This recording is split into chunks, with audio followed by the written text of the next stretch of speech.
3, 2, 1. Welcome to episode 10. Wow, we are double digits on Made in the 80s. I'm your host, the graded 80s kid, J-Boy. I'm here with my main man from Milwaukee, the Nardini, Thomas Nardini, Seal VHS. How you doing, brother? Good. Very good. Good. All right. Well, that was a big intro. Thanks. Gave you a lot of rah-rah for nothing, as usual. Fly ball. Caught. Hey, speaking of which. Oh, look at that. I was thinking about something with the Brewers the other day. I'm trying to think what it was. What was it about the Brewers? Oh, I was talking to somebody about how much I loved Gary Sheffield. Well, actually, he brought it up. And those two cards were epic in the late 80s, the 89 Upper Deck rookie that matched the Griffey. Yep. Make sure your volume's all the way down. The 89 Upper Deck that matches the Griffey, that Sheffield rookie, and I think it was a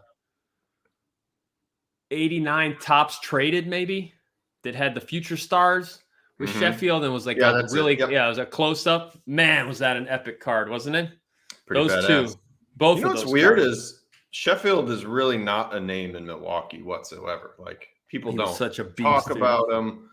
It's Yount, Molitor. Those are the big guys. Yeah. Sheffield's in the 500 home run club. He played infield and outfield in his career, and he played them both well.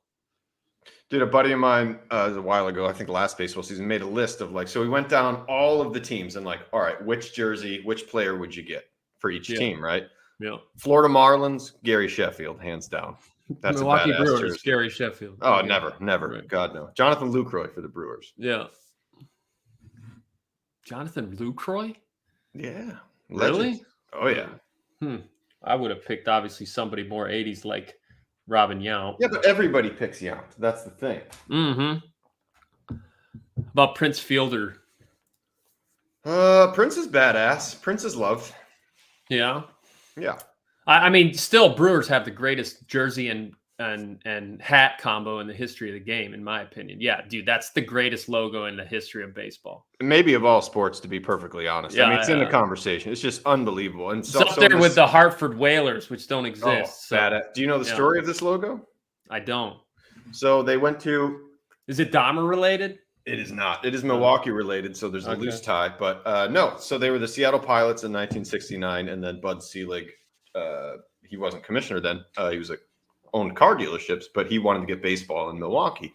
So anyway, long story short, he got baseball here, and they didn't know what to do for a logo. So they went to the University of Milwaukee and went to the graphic design students and just said, hey, go nuts.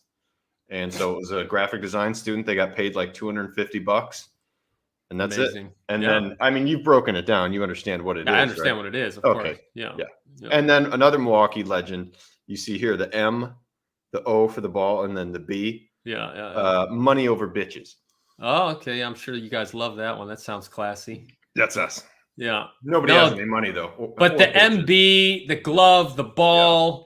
I mean, it's amazing how that comes out of a student. I mean, I've seen some great logos come from $100 from some Indian guys sitting in an office in India somewhere, just pounding away. And then you got ad agencies that are, we're going to need $2 million to come up with your next logo.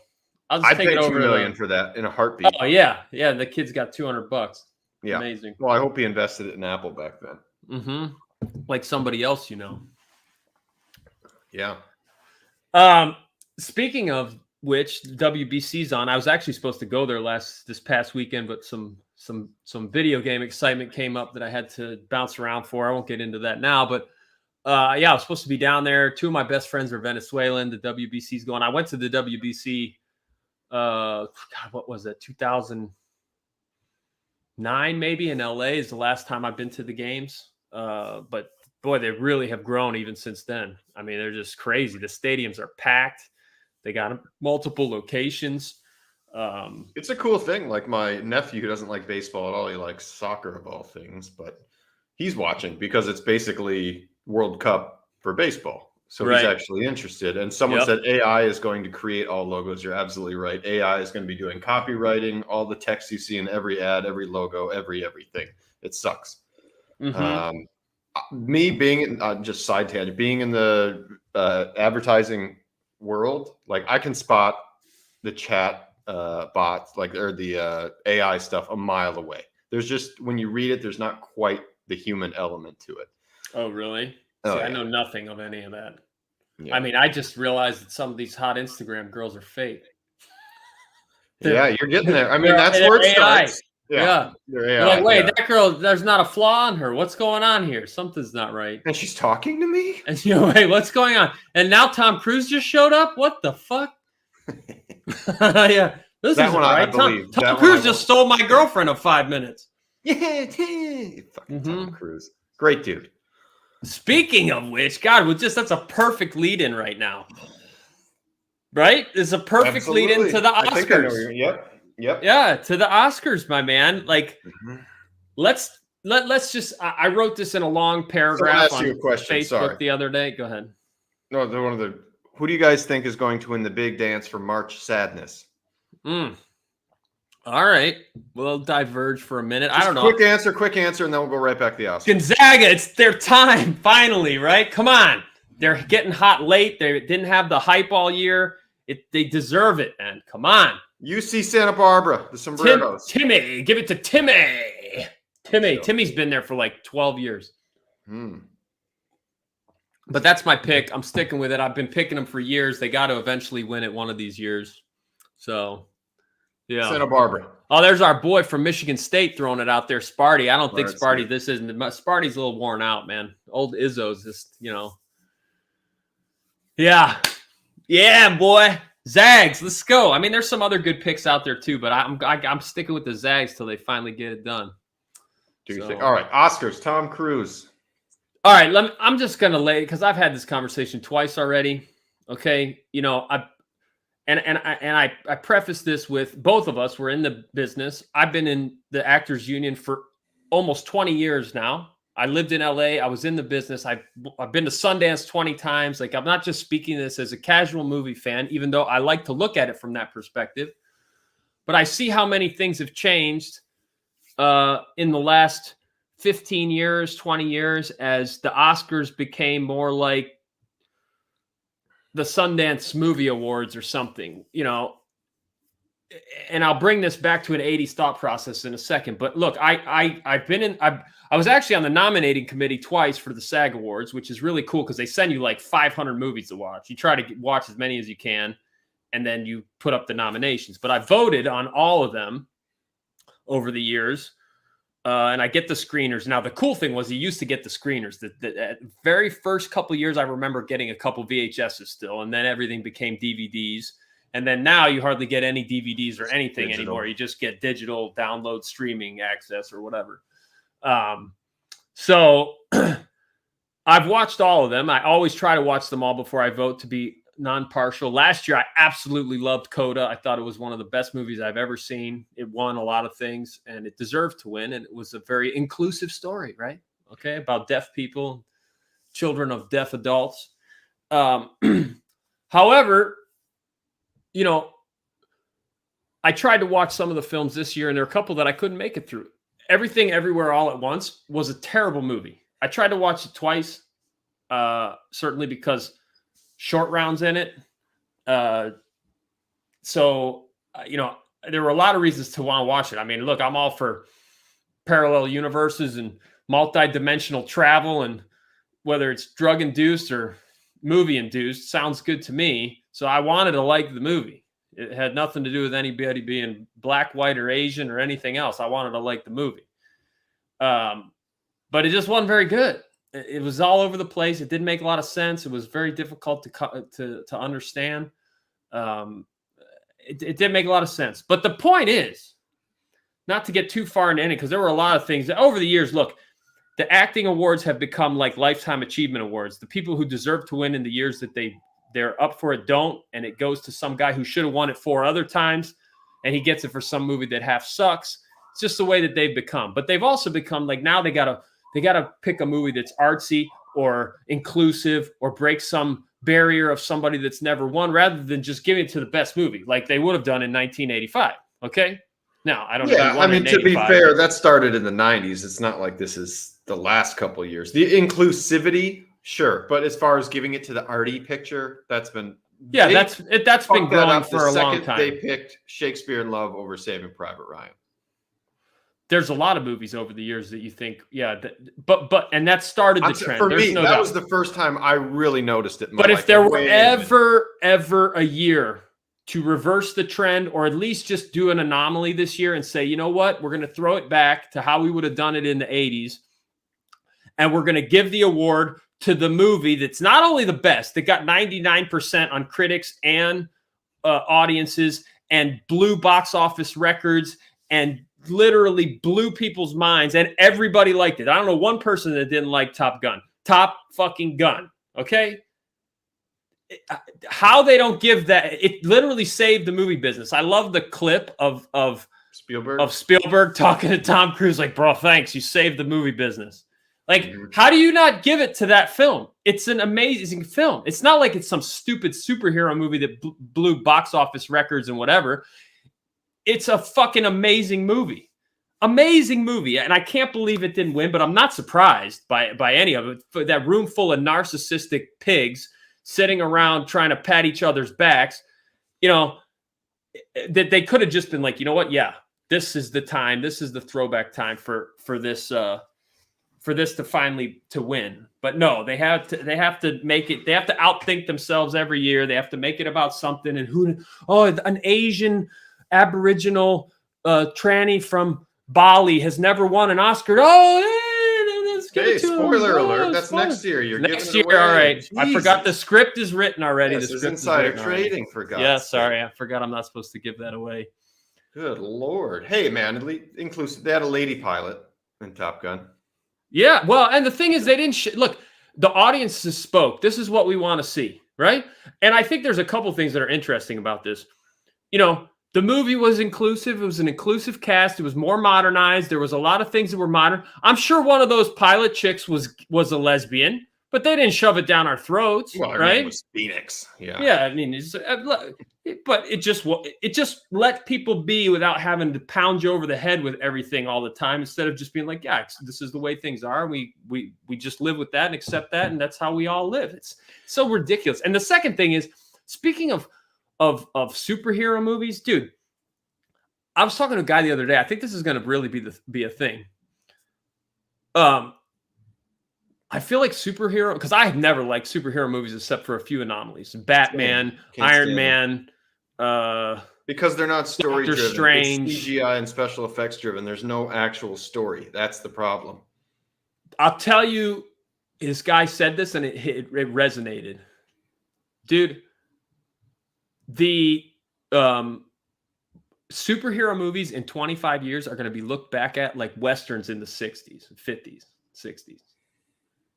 I think they're going to die. Westerns, it was all Westerns for a while in the movie business. Mm-hmm. Remember? It was all about Westerns and blah, blah, blah, blah, blah. And then they just fell off a cliff. I feel like that's going to happen again because people have to be exhausted of all this. Westerns were boring. Superhero movies are boring. Boring. Yeah. So boring. Yeah. Yes, and that's true. It's too many superheroes in one movie these days. Somebody trashed cash. So, dude, yes, too many. And it's like, and they take stories from like 4 different films and you're supposed to know the storyline and stuff. I'm like, dude, I didn't even watch one of those. You know, you got to have some way to keep me involved in whatever. I'm trying to go back to the Oscars, though. Yes. Make it happy. Make it happy. Well, obviously, it was amazing seeing Indy and Short Round and Spielberg together on the stage, near the stage, whatever you want to say. That was super awesome. And Willie, technically, because that's Spielberg's wife. Right. Oh, yeah. Dude, that's so cool. Anything goes. Anything goes. Indy! La. I'm right here. Dude, we were going through the lines of that the other day. You know, I was born right at the right time where, to me, the lineage of Indiana Jones, and it's going to be really interesting to see. I hope they get this new one right, you know, but let's just hope. Happen. No. It actually, Harrison Ford was pretty rough on stage too. He's getting to the end of the Yeah, line. I thought that too. Like he couldn't even deliver one line on the teleprompter. I'm like, holy shit, how is he carrying a movie? A movie, yeah. I love him to death, and I don't mean to insult him, but it's just like, oof. Yeah, but I look back at the indie series as for me. When I was a kid, Temple of Doom was my favorite one by far because it was very youth driven. Their idea was, the first one we made kind of for adults. We're going to make the second one more for kids. We can sell all the crap like we have for Star Wars, the action figures, the comic books, the this, the that. Mm-hmm. And so, yeah, you had the young prince, you had all the children, you had the rail car ride, the mine car. Let me ask you this. Do you think that young prince liked other little young princes? Oh, 100%. Yeah. See, I had no issue with that. Even then, like, oh, yeah, that dude's gay for sure. I didn't know what it was back then. Wait a minute. Yeah. Is he hitting on a short round? What is going on here? Yeah, of course. It just was what it was. Nobody cared. It's like we just made it matter that people actually cared. It's an alternative history of the world. In the 80s, nobody gave a fuck about any of that shit. I certainly didn't. Maybe he was into S&M. Now that I think about that little Indian prince kid. Oh, he's like, oh, he's loving it too. Yeah, he was loving inflicting pain on Indy's body. Yeah. But yeah, that one was made for kids. I loved that movie. Same. As a kid, that was my favorite. Now as an adult, when I watch them, and I'm just talking about the first three, it's like, ooh, this is the weakest of the three. I still have I've kind of come full circle. Temple of Doom was my favorite. It certainly has the most iconic picture of all the movies ever. When Indy's crossing the bridge and he stops and looks, Mm-hmm. And then when Last Crusade came out, that kind of became my favorite one because it was kind of a mix. It was like adults, kids, everybody. Honestly, I think it's the best overall film of the three. It's got everything, like you said, and it's adults, kids. And for me, it was like a movie with me and my dad, and like what you just said, adults. It like just tied everything up, and Hitler. Yeah, you can't. Obviously, if you have Hitler, like a real Hitler that shows up, and signs your book. Then when I got to this, so that was my favorite one. Then when I got to hit like full adulthood, well, not that I've ever hit that, but late 20s into my 30s, I was like Raiders. That was that period where it's like, oh, dude, all the original stuff that we kind of just missed as being kids from the 80s that were the adult films, but really well done and raw. That became my favorite for a period of time. And now maybe because I'm at midlife crisis nostalgia with all this collecting and nonsense, I'm back to time. Crisis. What do you mean? Is that a cassette pool floaty behind you? Oh, dude. So yeah, it's like that's now I'm back to Temple of Doom being my favorite one again. When I watched it like 6 months ago, I was like, this is so great. And there's so many good lines. Indy, I love you. This is more food than these people eat in a month. You're insulting them and you're embarrassing me. Now eat. Thanks. I had bugs for lunch. Dude. Great line. Bugs for lunch. So good. Probably your only really good line in the movie. Snake surprise. What's a surprise? Chilled up monkey brains. Dude, I made that as a social media video for the last place I worked, and they shut it down. And it was so good. Dude, it was like blowing up. Because it was like that. I think the headline or caption was like that one coworker that always brings in weird food to lunch, and then it just goes to chilled monkey brains. Dude, that's so great. Good, dude. Do you have anything like normal, like soup? I mean, chilled monkey brains. I would think that's soup like. Dude, they pop that head off like it looks like nice strawberry sorbet in there. Guys delicious. Just loving it. Dude, this isn't even a funny line, but I just love this. So long, Lao She. Dude, yes, I love that line. That line is so good, and he closes it. It's Lao She airframe. Oh, dude. That movie. That movie's so good, good. You call him Dr. Jones, dear. Mm-hmm. All right, so and even I'm trying to think what was more of a lifetime achievement award. I mean, obviously we talked about. Hit a lot of 80s movies or 80s people, 80s, 90s people, Airheads, Encino Man, Top Gun, Halloween, Goonies, a ton of 80s stuff. Just iconic stuff, like unbelievable. Just I don't know. Just I watched all the movies. Actually, there was one that I didn't even know anything about. I was something about a triangle. I was like, "What is this movie?" It wasn't nominated for anything for SAG, so I didn't see it, and I didn't catch it anywhere else. It looked kind of interesting though, and I wanted to watch All Quiet on the Western Front a couple weeks ago, but Maddie's like, "I don't want to read subtitles," so I haven't seen that yet, but I'll watch it on my own. I don't want to read a movie either. Look, but that movie looks amazingly done and shot. But as much as I like seeing Brendan Fraser win for his own sake and whatever, the movie was good and his performance was solid. It was unique and groundbreaking, which they love.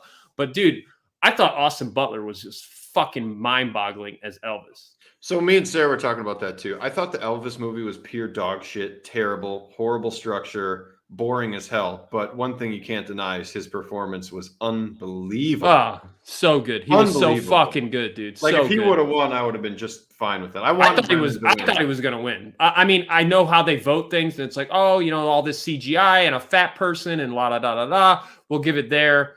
Elvis isn't gay. Elvis wasn't fat yet in the movie. Whatever. I don't know. But here we got a couple questions. You guys watched the new Scream? I'm actually going tonight. Maddie hadn't seen the first one, so I watched it. The reboot from last year, which was actually phenomenal, and this one got some pretty good reviews. So I'm hoping tonight when I go watch it, it's going to be great. I'm a little behind. I'll have to watch Scream 2 first. Yeah, from 2004. Yeah, even earlier, I think. Yeah, probably. Scream is 90. Yeah, so 98, maybe 99. Yeah. Great. Yeah, I thought the reboot was fantastic, and I love how it made fun of itself and reboots in general. You have to see it. You'll like it because don't say too much because I will watch them. The writing on it is phenomenal. That's phenomenal. Good. I just want, and don't say anything, and I don't think he has. I just want Matthew Lillard to come back. That's what I want. Not going to say anything. Good, dude. Being very young, dude. All right, on to the next. Okay. Finished up last night. The Last of Us, thanks to you, my friend. Shh. Oh, don't tell anyone. Sharing passwords. What? Oh, you son of... Yeah, that's right. I meant to send you an invoice. Yeah. Yeah. Thank you for my shared HBO. So I thought HBO was still cool with it. Netflix is the one that are being dicks. Yeah, right? Netflix are the ones that are. I think they already walked back on it. Yeah, I mean, it's after someone made a post. It was like like a image up here, image below, and it was a tweet from 2016 from Netflix saying sharing a password is love. And then like the next one was like Netflix cracking down, like right. No more love. That's not a good look. Shit. Yeah. Hate and anger. However, finally finished The Last of Us last night.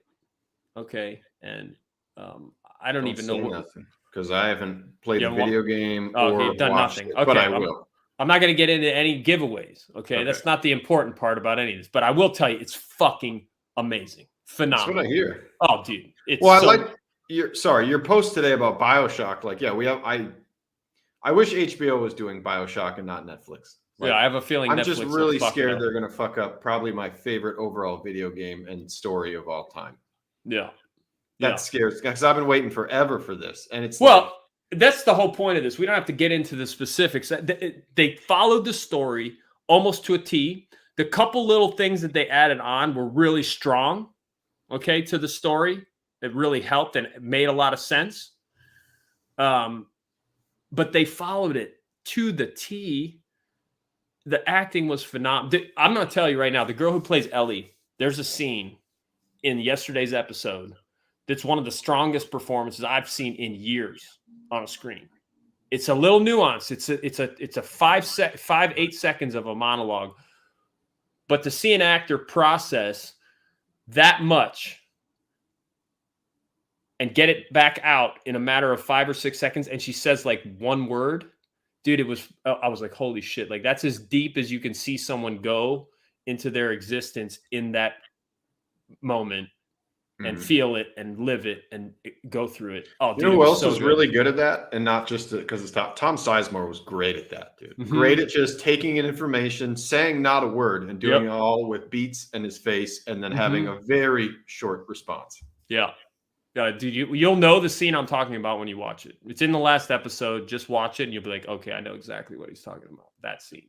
Great. But they followed it to a T, okay? And I parallel it to my three favorite modern video games by far. And I know they're all front runners. It's kind of like LeBron James's picks for sports fans. But, dude, Uncharted, BioShock, Last of Us, Resistance, Fall of Man. Those 4 games are the best 4 modern video games that I've played in 20 years.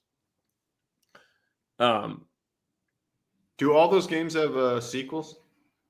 Uncharted does, BioShock does, Last of Us does. All of them. Okay.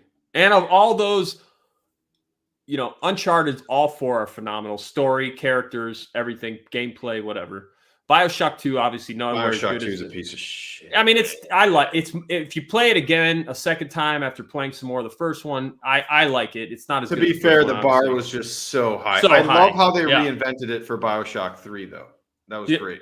I wasn't a huge fan of BioShock 3. I would have just been fine with them leaving it just done, but whatever. I wasn't a huge fan of Infinite, but Uncharted is fantastic. Front to back, all 4.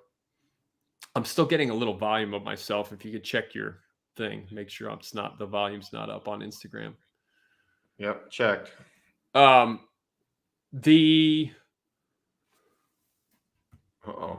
it's not me. The Uncharted, BioShock, Last of Us, Resistance they'll never make. That's not a great. It's the least of the 4 as far as story quality, cinematic, and it's a cool game. It's a really fucking awesome, fun game, but the story's it's good, but it's not great. Those other 3 all have phenomenal storylines. Uncharted makes this movie. They kind of borrow a few pieces from different things from the game. They do their own thing. I mean, if I looked at it as this thing on its own, it was okay. I was going to say, if it's just you're watching a random movie and this is it, it's entertaining, whatever. But like to have such rich source material. They should have followed every one of those fucking games from start to finish. 4 seasons on HBO or Netflix. Well, I hate to bring this up, but being a screenwriter, it's like, how easy it is if everything's already written and laid out for you. You couldn't ask for anything more. And I just can't stand that they try. I don't mind putting your own little spin on it, or if you have a really cool idea to enhance a scene or a mood or a story arc, sure. But I just to commercialize it, it's so dumb. Well, I think it's just like the Academy. Like they get in there and they want to outsmart it or outthink it, or I'm going to put my own spin on this. Dude, people love it for a reason. Leave it the fuck alone. Just adapt it to what it is so it makes sense for the screen, and that's it. That's all you need to do. But they rewrite the whole thing, turn it into dog shit compared to the game storyline. So I'm praying, please, Naughty Dog, 2K, Netflix, whoever's in charge over there of this, please just make BioShock what it is. Just, could you imagine some of those scenes if they can get them right with some of those characters and some of that? I was going to ask, like, some of that fucking Art Deco. Unbelievable. Can you imagine building those? Got to be insane. Could you imagine building those sets for that Art Deco? Yeah, and having everything, water outside. Obviously, that'll be CGI, but they're not going to build an underground city or underwater city. Who do you remember the characters? Like who? Okay, Andrew Ryan, my dear Cohen. Who do you cast as Andrew Ryan? You got to go kind of 1930s, 40s, side-parted hair aristocrat. Who's the guy that I'm thinking of that's fucking perfect? I can't think of his name though. These guys are all probably old or dead now though, but I'm thinking of them. Brendan Fraser. No, I'm thinking of older guys. Oh man, there was a guy. I'm gonna look him up. There was a guy that was great in the 80s and 90s for these kind of things. You could even get John Cleese to do it without trying to be funny. That would be great. Maybe. Yeah. Andrew Ryan's American. I know, but British, dude, half the people that do all these big roles that are American English speaking, they're all British, dude. The best actors in the world are British. They really are. And their American accents are on point, and you don't even know. You don't even know. You don't even know. And then You they'll be like, know. "Oh, yes, you're trying to." All right. know What then." about Cohen, the crazy guy? Oh, the guy who runs the And he kind has of the like the beautiful piano piece. Yeah. Oh, that dude is great. Yeah. Wears Oh the, my god. Darko mask. Yeah. Mhm. Oh, dude, I can't. There's so many great characters in that you could make, especially when you think about, when you go through the different sections of the city that unlock, and then there's a boss, and they all have Oh my like their God. own thing. And I wonder how they're going to tie in because we've talked about this before, but this is kind of the first game to almost incorporate philosophy and freedom of choice as to the outcome of the game and the outcome of your journey. I wonder how they can really get that in a screenplay. Yeah, because each person's was a little different, you mean? Yep. Yeah. Yeah, there are different endings depending on how many of those little fucking weird girls he saved. Yeah. And different things you could unlock if you killed them or saved them. The little God, I haven't played that game in 10 or 15 years. What are they, little girls? Little sisters? Yeah, Cry little sister. Cry, little sister. It all goes back to the 80s. Oh yeah, dude, the Art Deco in that is unbelievable. Who are you casting as Jack, the main character? I mean, we never see his face. You never see him, so it could be anybody. Yeah. Well, who you think? I did not play Call of Duty ever, any of them. That's a question that just came in on the Instagram live. I played the good ones back in the day. Like I didn't play any of them. Modern Warfare 2, World at War, and the one after that. And then after that, I was like, oh, this is stupid now. Yeah, I didn't play any of them really. I kind of got more, I got back into my old childhood games in the early 2000s. That's when I started collecting them, blah, blah, blah. So I started replaying a lot of stuff over those years. And so I would be very selective in the stuff that I would spend my time playing from then on. I mean, it's just like Xbox was kind of the last one. I got into a little phase of PS3 where I played a lot of PS3 stuff. And I thought there were some really cool titles for PS3. But for the most part, Resistance, Wolfenstein, Uncharted, Heavenly Sword, obviously Halo, Gears of War, BioShock, that's whatever. I might be forgetting something there, but yeah. But those were the main modern ones. Someone made a Dreamcast for BioShock. You ready? Oh, a Dreamcast. Oh, okay. Not a Sega Dreamcast. Yeah, sorry. Okay. Someone made BioShock for Dreamcast, bro. I'm like, whoa, wow. I bet the graphics suck. Yeah. Jake Gyllenhaal is Jack. Yeah, I like it. John Hamm is Andrew Ryan. Dude. Yeah. With a mustache. He needs a mustache, yeah. Mustache John Hamm. Tom Hardy is Atlas / Frank Fontaine. Yeah, that Frank Fontaine is the crazy guy. Ooh. Where who has Fontaine? Tom Hardy. I'm not in love with that, but I pictured that guy as more like kind of skinny, cracked out, crazy. Almost like that. Dude, I could totally see Joaquin Phoenix as him or somebody like that. Okay, Sander Cohen. Yeah, that's the guy that the crazy one, the artist plays the piano and all that shit. Yeah, the video artist. Yeah, Uli. Yeah. We're gonna get Uli to play him. That'd be great. Cillian Murphy. I don't even know who that is. I mean, I'm from Peaky Blinders. He was. Oh yeah, dude. Fuck yeah, dude. He crushed that. Mm-hmm. He's got those eyes, those pretty eyes. Mm-hmm. Bridget Tenenbaum. Who the fuck is? I don't even remember that character, but they said Tilda Swinton. B.D. Wong as Yi Su-chong. Oh, I remember that scenes. Yeah. That's perfect. Mm-hmm. J.S. Steinman. I don't remember that character. Crazed cosmetic surgeon. See, I'm thinking of B.D. Wong as the surgeon in my mind. Who was... Okay, so B.D. Wong, in theory, character Yi Su-chong is that he invented plasmids. Oh, okay, yeah. I remember that guy now. Yeah, Dave Bautista is Big Daddy. I don't think there should be a face behind Big Daddy. Let it be like Shredder and Ninja Turtles. It's just It is. I mean, why would you see a Big Daddy's face? It makes no sense. Yeah, you could totally see him playing that though. Oh, sure. Yeah, could Get be Vader from the 90s. Chewbacca. Yeah. Dude, your voices and sound effects are like you're almost as good as what's his name from Police Academy. I swear. Oh, Michael Winslow. Yeah, I'll take that. What else you got? Oh man. Oh, what is this? German? Konnt ich Deutsch? Something about German. Yes. Speak in German. Scheiße und keine Eier. Ich bin ein Berliner. What he said? Der Picknicker. That's the only German I know, bro. I'm sorry. That's all I got. Yeah, der Picknicker, the party guy. Oh, I thought we were like going to go have a picnic. I mean, I have some cool German memorabilia from my grandfather who immigrated here. Memorabilia. Heavy memorabilia from his days in the Nazi youth camp. Yeah. Hey, unrelated, but this is next to me. How cool is this? Oh, that's cool. Amazon package. Promo for the movie. Oh, wow. Love it. You know, whatever. Cool piece.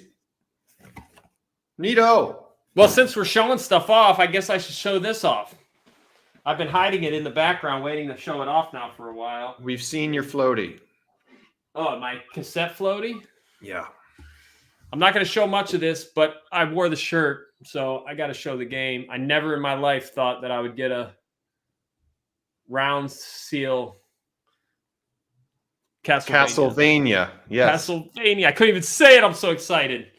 I mean, isn't this one of the greatest covers of all time in any game ever?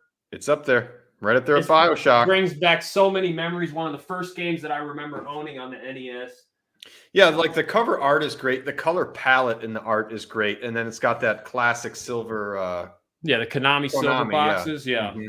Yeah. It's and in my opinion, probably the greatest soundtrack for an 80s style kid if you were into rock and roll music. Because it just has that. I told you we went to that concert for Bit Brigade. And they played the whole thing front to back with a guy playing the game live. One of the coolest fucking shows I've ever seen. And dude, it just rocks on like 80s rock guitar shit. Yeah, so good. So good, the soundtrack. I wouldn't mind a Castlevania movie also. We've talked about that, I think, before. Yeah. Address any of those? Castlevania, these questions? Yeah. Let's see. Thoughts on IGS posts about resealed VHS? I mean, could be a thing, I guess. You'd have to really work at it. But yeah, I guess. Well, many people might not know what the post is. So. Oh, well, so supposedly you could take the seals off and put them back on and then seam them together somehow with a little. Maybe I don't think that's very possible. If you've ever opened a seal before or even just kept a game or a movie or anything in a seal, I just don't see it. Because it's not like you and I haven't thought of that. Never. No. And I've tinkered with shit just to see, like, when we first started being friends, like, I wasn't really into, like, Nintendo stuff. Or I was into Nintendo, but I wasn't collecting sealed Nintendo video games, right? Yeah. And I remember asking all these questions, like, well, why couldn't someone just do this? And then all these ideas I had, I was bored, unemployed, shocker. So I started tinkering just to see what could be done. And like, you can't, I just don't see how you can reseal a seal that's been opened like that. It shrinks it slightly, but it gets smaller. So how are you then going to pull it tighter and somehow reseal it? I just don't see it. Now, if you had some kind of resealing machine, sure, that's different. But resealing something that's open.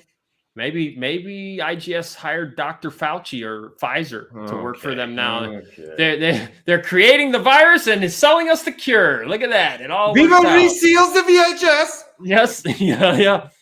Oh, you're going to need to get your seal booster for a year now to make sure these are legit. I think the first idea I had was like, we were talking about crushed box Nintendo. I'm like, yeah, I'd take a tiny syringe, fill it full of air, and I put a tiny little pinhole in there, and then shoot, and then the cardboard would be, and you're like, no.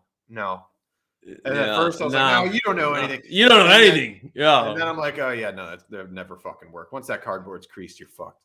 Oh, look, here's a good question. Okay, because somebody had this. I needed to go post about this. Somebody had it on a Facebook group. I'm new to grading. I have a huge sealed collection, and what should I use as a grading company, and what are the differences? Okay, and you want to have some fun theater? You want the Michael Jackson GIF meme? Looking at watching the movie in the theater. Read that one if you're a collector. You'll have some fun there, dude. But what is your favorite grading company? I'm guessing he's speaking to this in terms of video games, because that's what we were talking about for the most part. I love I love what you said. I'm going to share that in a second. But my breakdown is this. For me personally, this is only my personal opinion. If you're somebody who's trying to get into the market right now, or you had stuff from before and trying to maximize value, obviously, WATA or CGC has had some good sales. WATA has longstanding sales. If you have something super clean, super rare, WATA is still the way to go. If you can be near the top of the pop and get that for reselling. Yes, for reselling. I'm not a huge fan of a couple of the things that I've seen come back CGC wise. I thought they said in essence they were going to be possibly a little looser than WATA. I found them to be even a little more strict. I'm not a huge fan of that case design with a laid back label. I think that works for comic books because they're not very thick, but for video games, I don't love it. I don't love all that blue. It's just, it works great if it's the right title, right? And if it doesn't, and you have something that doesn't fit that color scheme, but of course, you and I are very visual artists, visual based. The visual artist. Visual artist. But aesthetics are very important to us. Aesthetics and design. Yes. For me, I like my stuff to look like it's in a museum. You belong in a museum. They just keep coming, man. Look at that. So do you. I don't think WATA do big box PC games. No, they don't, and I don't think they ever will, but maybe they will now that they got bought. But that leads me to VGA, which to me is the most aesthetically pleasing, has the best plastic, has the best design, label, minimalistic, doesn't take away from the doesn't have any colors in it, doesn't take away from anything. That's my preference personally, but of course it takes a lot longer to get the stuff, and of course they don't have, because they weren't part of the surge, so people have a tough time understanding the crossover. That people don't realize how difficult it is to get an 85 or an 85 plus in VGA. Most of those games, if you even look at Jonas's thing about crossovers from VGA to WATA, most 85 plus, and 90 games are crossing 92, 94, 96, 98. Almost all of them at A plus seals. So people don't realize how rare those. What up? People don't realize how rare those seal grades are, and they're not properly. I mean, you could make a lot of money even still buying VGA stuff, crossing it, and selling it at auction. Honestly, I mean, it's just the prices don't even come anywhere close. So for that point, I don't want to steer anybody the wrong way. For maximizing value, that's where we still are with things. And that's my thought about the three. If you were referring to VHS, I mean, in my opinion, IGS made the market. They did a good job in a lot of ways. Obviously, they had some other things that people were a little hesitant about, but they've done a fairly good job, and I think their grading is fair and as a little strict as it should be. VGA, I think, has done a good job. All the same things they were from before, they are now in VHS. I think their grades were a little loose compared to what they were on video games, actually, and I think they started to tighten those up. And it'll be interesting to see who else comes into the video to VHS grading. Market's soft right now. I don't think it's a great time for entry into it anyway. But yeah, that's where, if it were up to me, and it's interesting to see everybody's opinions on there, but that's where I would be with those companies. But that's a perfect segue into the last point I wanted to talk about, which is certainly, since we've had a podcast, it's been like 3 weeks, maybe 4. Look, you and I go back to this 2.5, 3 years ago, buying VHS and cassettes. You were big on the VHS. I was big on the cassettes and music stuff. We kind of influenced each other and pushed each other to buy the two things that we were both into. And we've been buying a lot of stuff for a long time. And in the last, in essence, in the last 4 weeks, you've had 3 or 4 companies announce that they're doing music media grading, which is wild. I mean, I thought for sure there would be a couple that would come at the same time, but actively currently taking submissions of some kind is AMG or AM Grading, part of or an offshoot of CAS with Steve Aoki. Tuned In Grading, which looks like they're doing at least LP record stuff for now and want to do more. What's the other one? AM something. I saw another one too that just does records, and then there's something else too. What was that other one that I sent you? And then of course VGA has announced a new division of HMA, which will do their stuff. Yeah, they're going to start doing all kinds of music media stuff in the next sometime in 2023. Cassettes, long boxes, 8 tracks, LPs. They put all that stuff on that announcement. So that'll be interesting to see. Somebody wrote, just to flashback, for so hard to get an A++ from WADA. Yes. However, I have had a couple copies of VGA 90 stuff in my hands over the years. And that, dude, the VGA is so tough on the seals that if you have a 90, it's almost guaranteed an A++ because they won't let anything slide on the seal in that range. Nothing. It's got to be that mirror seal, like we talk about, the 8-ball seal. Yeah, here the other company is this AAGS. Isn't that one of them? Mm-hmm. They're on our chat right now, on our live actually right now. Are you guys doing just records or what is it? Well, we'll see what they come back with. But there was another one. Remember, I did those mocks for some of the LPs I have. There were 3 that I sent you. I sent you AM Grading. What's weird is I can see all the labels in my head. I can see all the labels. I did Tuned In Grading. I did and then there was one more. It's like very similar to VGA. It's 3 letters, VGF or something. Yeah, something like that. Yeah. So I think there's 4, if not 5 companies right now, 4 companies doing LPs, which I didn't think would be the first thing. There's such a long-standing community of LP collectors. LPs are going to blow up. I told you. It says, yes, just vinyl, AAGS. Okay. And you guys do sealed or both? They do both. Okay.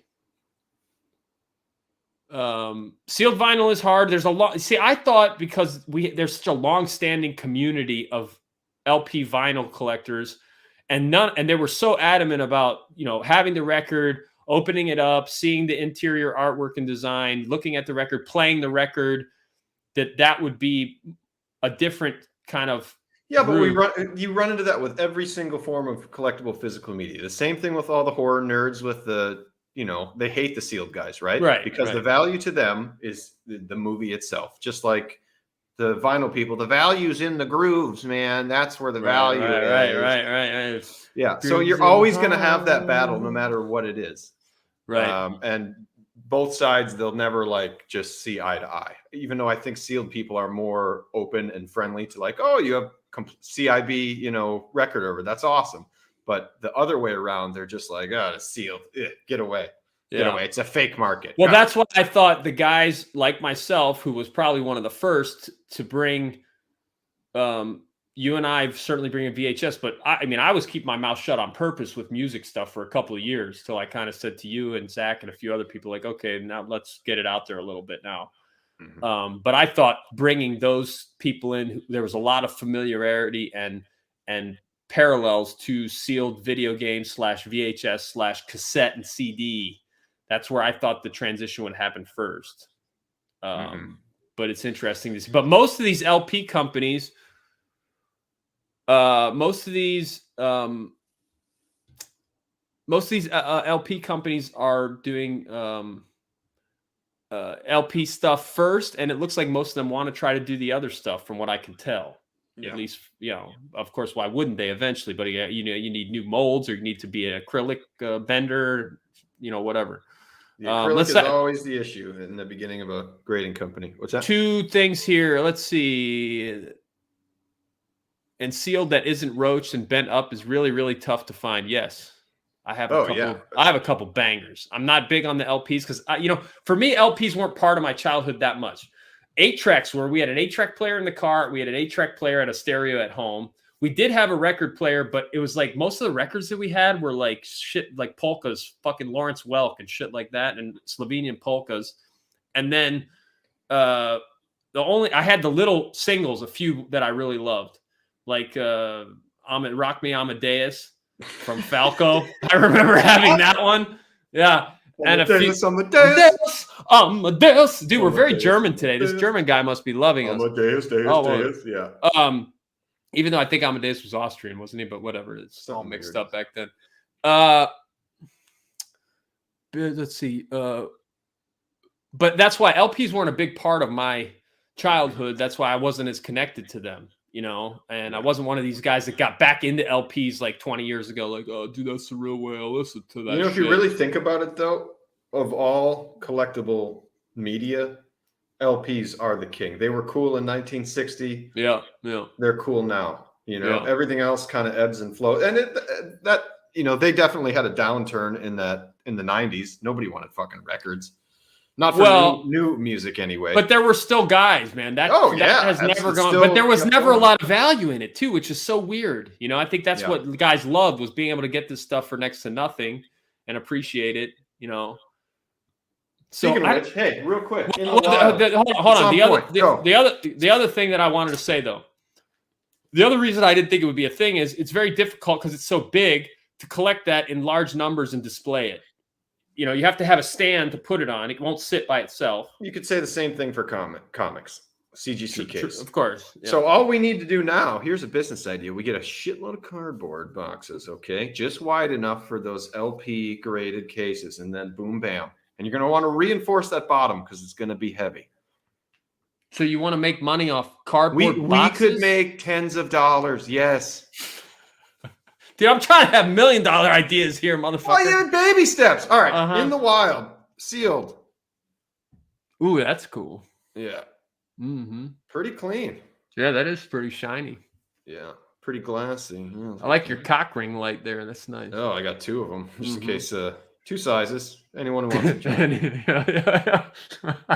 In case you're not fully feeling it today. Yeah. Well, you start with one, and then once it gets bigger. Right. And then pop the other light on. Yeah. It's like a double knot. Right. Oh, that's much. You give her different stages, different levels.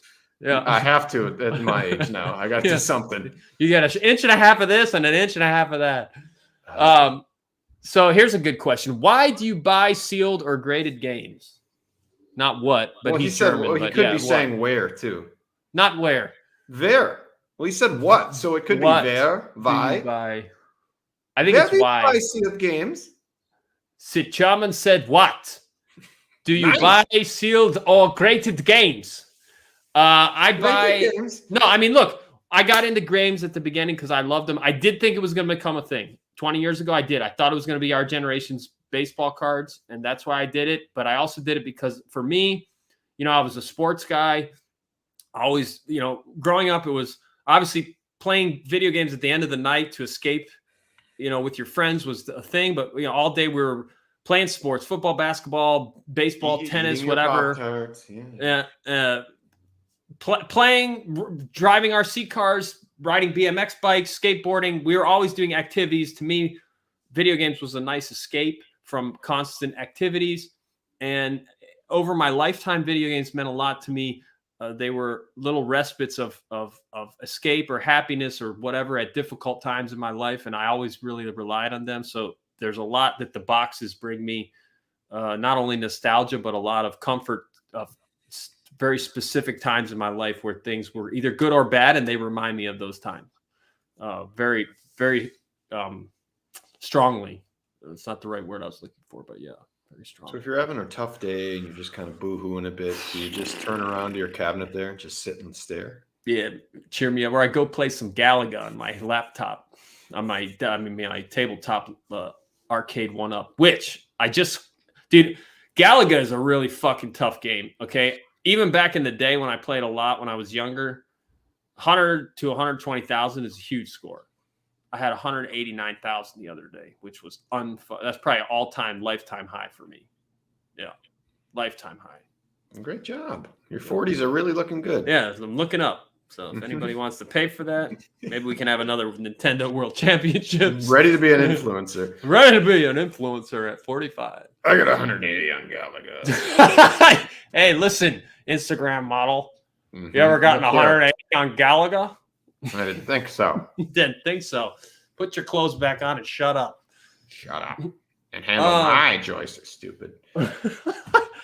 So, all right, music grading. We touched on it. It's wild to see this changes. This has been a really great episode, actually. I love not planning it at all, having no idea what we're going to talk about. You got your wild thing in. I got my, where is it? Ooh, look good. Wild thing? You're in the wild. You're in the wild. Oh, that, yes. I'm when you, I think Ricky Vaughn when wild thing. I don't want to blow over the fact that I just showed off that Castlevania. I mean, I never thought I would have one of those, dude. That to me is an absolute grail of a game in any sealed copy, but certainly a round seal. That one's a Rev A, but who cares? I mean, that's a tough CIB for God's sake. Oh yeah, the pop of those is really less tough. than 10 pretty much on all copies. You know, Contra's probably my favorite game of Konami over that, certainly, but you're talking just gameplay? Yeah, just pure gameplay. Castlevania is so hard too. Very tough. Oh my God, so hard. You're not getting 180,000 on Castlevania. No, and you're not beating it with 3 lives. Well, you need the Game Genie, right? Or the Konami code. I don't know. I don't think any of the Konami codes worked for Castlevania. I never knew them. Maybe they did. Maybe it would have made it a little easier. But fire it up. Well, thank you guys for joining. Record CD from the Beatles was sold for $30,000 sealed. A CD? I don't know about that. I thought it was an LP, wasn't it? Yeah, probably. I don't see any CD being from the Beatles being 30K because it would all be re-released. Well, I mean, we could maybe say there's some early 80s rare thing or something, but well, I mean, I've been looking for CDs and stuff for a while. Obviously, long boxes are very difficult. Long boxes in any kind of decent condition, probably more difficult than LPs in decent condition because 2/3 of the box is hollow. Yeah, that's the thing too. I wanted to touch on real quick is that it's going to be interesting to see if they use the same grading scale for LP to say cassettes, because cassettes are so susceptible to cracks. Yeah, so much easier to damage. Now, yeah, you can crease a corner or ding a corner on an LP pretty easily, but not quite as easily as LP. And some of the LPs, they came cracked from the factory just in transit. Or excuse me, some of the cassettes, not the LPs.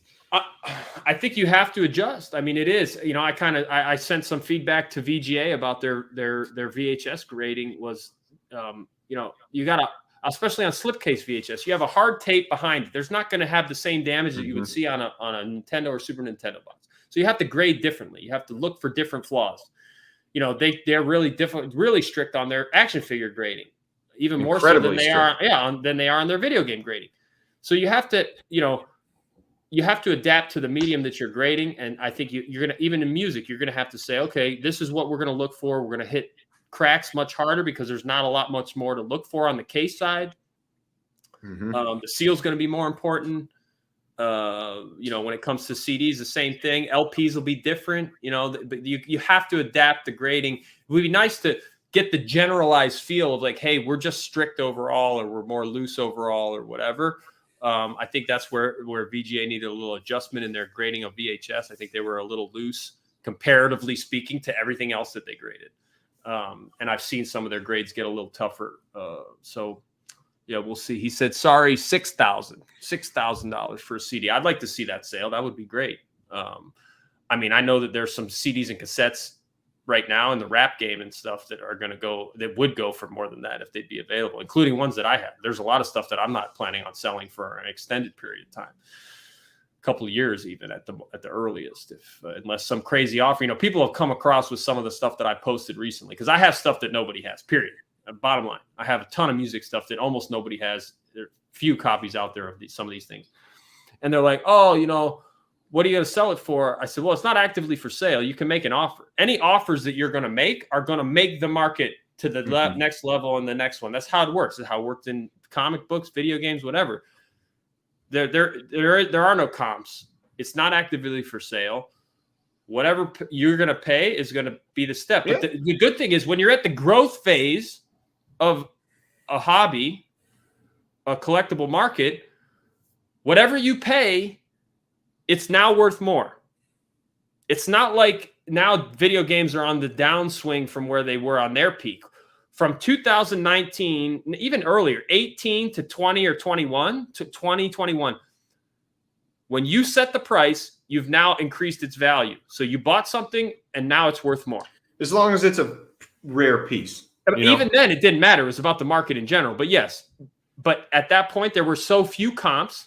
The market was just getting started. Whatever you set the price at is where it moved to next. That's what's going to happen now, right? Whatever you decide to pay, it's for at least in the short term, whether that short term means 6 months or 2 or 3 years, you bought it, it's immediately worth more because you set the price standard of that. Now you own it, barring any unforeseen changes to the generalized financial market across the board. Well, it can't get any worse. Yeah, you're setting the price, and then you're actually increasing your price immediately upon purchase because the market is still growing. You've now set the standard for that. So right now you can't lose as far as values go, whatever you're going to pay. All right, last question, then we're going to get out of here. What is your favorite auction house to buy games? Well, my favorite to buy, the flea market. eBay. It's not an auction house. I guess eBay is technically. Yeah, but big auction houses. I mean, look, there's a good number of them going now. Golden, Heritage, Comic Connect, Certified Link, Hakes, LCG. Who else are we missing? Look, we all have issues naming them now. There's a lot of guys and things that have happened within this in the last few years. There's issues that we have with everything, but I want everybody to succeed. So I'm happy for all those people to do what they can do best. It's funny to me that a lot, every single one of those, especially the big guys, take Heritage and Golden, they had some unusual history behind them, both of them, and they found a way to now be the market leaders. The prices that they realize for some of this stuff is just unbelievable. However the market was made, it's there now and it's not going to change no matter what happens at this point. Like, this stuff is here to stay. So, your thoughts? Heritage. Okay. Heritage. Yeah. I mean, Heritage. I'm just a believer in I never answered the grading company earlier, and it would be VGA. Again, because we're so aesthetically motivated, and they're also industry standard. I mean, just setting aside the aesthetics, they really are. The grading system, as far as like the 80, 85, I think not scares people. It just confuses people in the beginning, and rightfully so. Like if I saw 80 or 85 on something, I'd be like, oh, okay, it's okay grade. That's the tough part, is people don't realize how good of a grade 85 or 85 plus is with VGA. Yeah. My point is, with Heritage and with VGA, I've learned too many times in life, in many different aspects, you get what you pay for. So if I'm actually investing my time and money in something, I'm not fucking around. I'm just going with the best. Yeah. So that's what I would do. Yeah, and as far as the VGA grading stuff goes, yeah, I mean, I've submitted now hundreds of games to them since starting in 2009. And I have a handful of 90s and a handful of 85 plus. I mean, it's not an easy task to get that. Not at all. I mean, that seal needs to be pretty damn near flawless to do anything above or 85 plus and above. Well, even 85. Most 85 seals are at a minimum A or A plus. Mm-hmm. Almost all. I'd be stunned if they're not. You can look up the numbers. It's on the WADA website. You can see the crossover that Jonas put up. I just don't like the WADA case. Don't like it. Yeah, that reminds me. We'll finish with this. Yeah, do you remember what you texted me? We were talking about which one. I said side by side of BioShock. It might have been the BioShocks together, which is on my Instagram right now. Graded 80s Kid. You could look at them there. So on one side is BioShock, graded VGA. On the other one, next to it is WADA. And WADA just towers over it. It's like bulky and has extra space. And yeah, I just think the WADA case is the lifted truck, tiny cock compensation of grading encapsulation. It's big and bulky for no reason. Look at me. I'm important. Yeah. Well, whereas I mean, for VGA is like the Ferrari. It's just sleek It's there. It looks good. It's quality. Doesn't have Yep. to answer questions to anybody. Yeah, well, I originally think it came because I said, what is all this fucking blue on CGC? Why do I want to look at all this blue? And you're like, well, what did you say? I don't know. The big truck, the lifted truck, little cock. It's the tiny cock. Yeah, big truck of cases. Dude, that's great. Nothing against WADA. It's just they have just some new cases. It's funny, they have some new cases coming, and the new cases are a little bit actually like VGA cases. Honestly, they're a little sleeker, they're more rounded, blah blah blah. They don't have the wonkiness at the top. I will say, bottom line, I had a ton of stuff slated. I hope you're listening, WADA and whoever. Like, I don't think they're. I had a ton of stuff. Listeners. I had people watch this afterward. I had a ton of stuff ready to go to them for CIB, and then they changed the CIB logo to that horrendous puke fucking green Ghostbusters slime CIB circle. I was finally accepting the fact that blue, that classic blue that they had, at least was in most games and looked kind of okay mentally for me. And then they changed it to this horrible fucking color, and I'm done. Like, I won't send them anything. Like, I don't want that ugly color anywhere on my shelf. And it takes away from the appearance of the game so much. I can't stand it. Please just backtrack. Say you made a mistake. Just make it fucking clear, or gray, or white, or black. Like, we don't need any fucking colors on these labels. Why would you do that? Why would you do it? I just don't get it. Back to the Oscars, overthinking everything. Get your colors off your labels. They all crash with the stuff. Clash with the artwork. It makes no sense. Just once in a while, you get one that enhances the artwork or plays with it. Yeah, no, I mean, now I'm at the point. Yeah, well, now I'm at the point where I'm like, oh, I'll send this to somebody because it'll match, which is stupid. It'd be much better from their perspective if I sent them everything from business's perspective. You know, I like P1 cases. I think they're great. They look a lot like VGA. They're minimal. They only have a gray, silver, or gold slight tone. But yeah. I don't get that. I don't know if a lot of people are going to respect their grades or whatever, but I think their cases look great, and they're not as great as VGA stuff, but they're great. For CIB stuff, I might send them some things, especially things that I just want to keep, because it doesn't matter, right? It's for me, it doesn't matter. I just want to display it well, get an idea of what it looks like. But hey, let's wrap it up. Hour plus. Thanks for listening. We should see you in a couple more weeks. We're going to keep this thing going. I'm the Graded 80s Kid, signing off. Talk to you soon. Peace. Goodbye.